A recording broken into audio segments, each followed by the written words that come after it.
নবী একদিন যেখানে ছিল ওই দুধমা হালিমার আগমন ঘটিল। নবী নিজে মাথার পাগড়ি খুলে ওই হালিমাকে বসতে দেয়।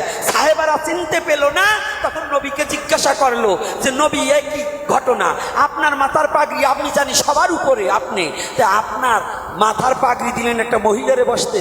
বলছে তুমি জানো না, ও আমার দুধমা হালিমা আমার মা হয়, মায়ের আসন সন্তানের সবার মস্তকের উপরে রয়।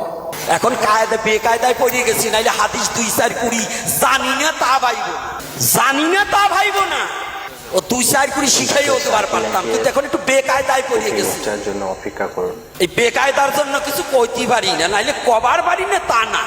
তো দুধমা হালিমার আসনটা যদি নবী তার মাথার উপরে অর্থাৎ পাগড়ির উপরে দিতে পারে, আমার সনাতন বিশ্ব চরাচরে যে গাভীর দুগ্ধ গ্রহণ করে জীবন ধারণ করে, তাহলে গাভীকে কি মা বলে ডাকা যায় না?